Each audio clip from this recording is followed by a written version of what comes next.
Hello everyone and welcome back to a new video. So here's the update on my shrimp tank. As you can see, there's shrimps. One's feeding in the bowl. You can see the two others down there. And the fourth one, he's actually no, it's the female. She's somewhere else. Yeah, she's doing her own thing. Oh, no, she's behind there. You might not be able to see her, but she's there.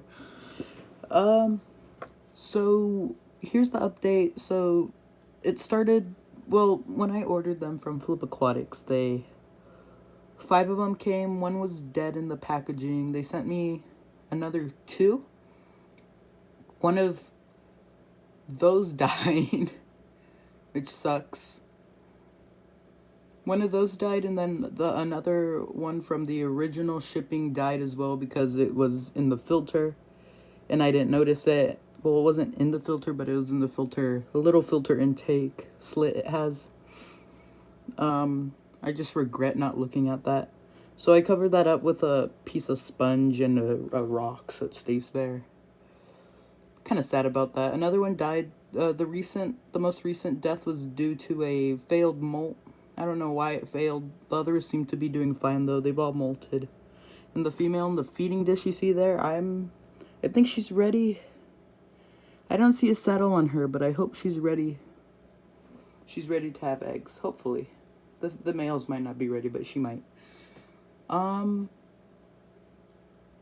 the other one died for, I don't know, I just found him dead one day.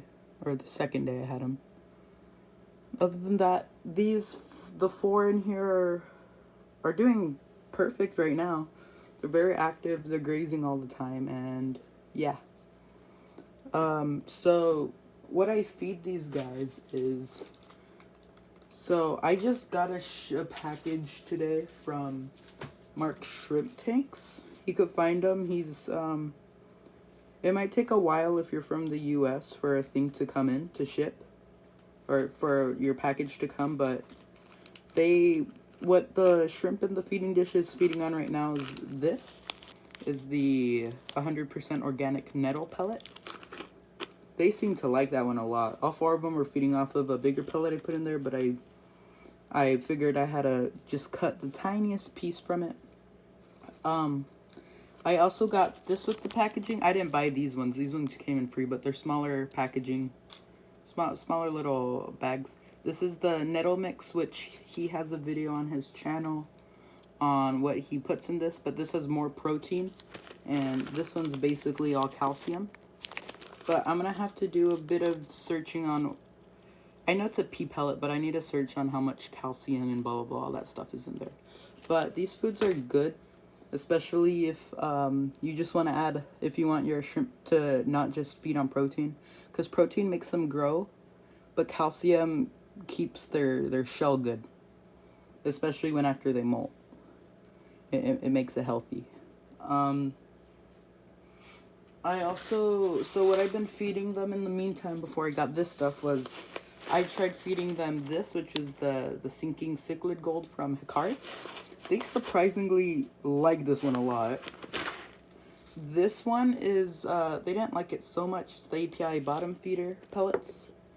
This one they like, too. They really like it. They're the Hikari algae wafers.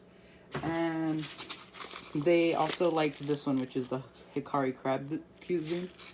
But the issue with all of these ones I showed you is that they have a lot of protein, no calcium whatsoever. The only other thing I fed them that had a very little calcium was the fluval bug bites. But they like this too. They like this one a lot. So the way I feed them is this little tube right here that you see on the left side of the tank. Is I just drop the food. Ooh, I almost dropped my phone. It sinks down the tube, and it just goes into the dish, and the shrimp, they just munch on it. Just munch whatever's in there. So my water wisteria grew in a lot. I took out the red plants. They weren't doing so hot. I just moved them to my 20 gallon I have. And yeah, my Monte Carlo seems to be doing its job by carpeting.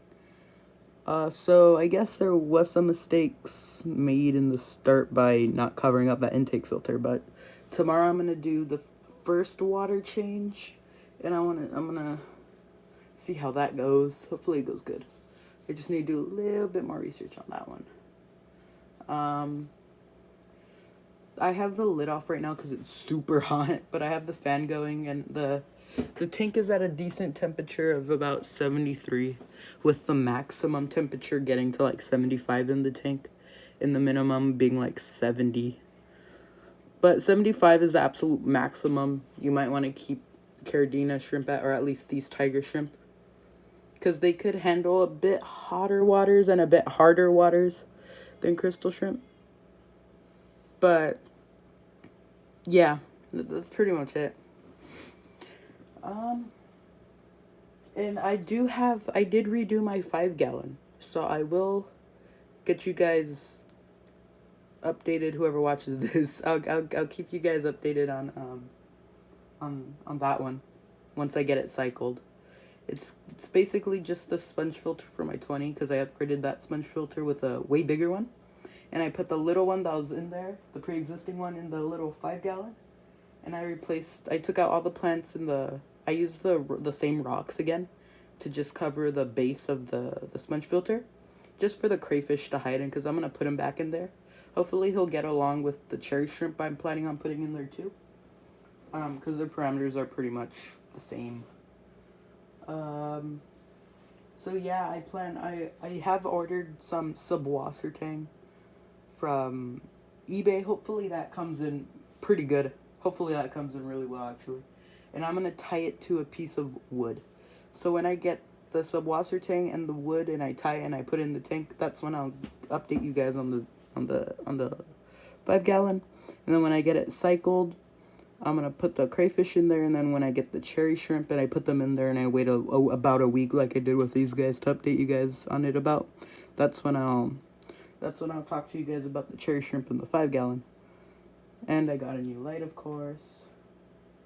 So yeah, hopefully everything goes well, and I'll be back with another video in a few weeks. Hopefully not in a few weeks, because I want to get my Subwasser tank soon, but hopefully by the end of next week. Alright, see ya.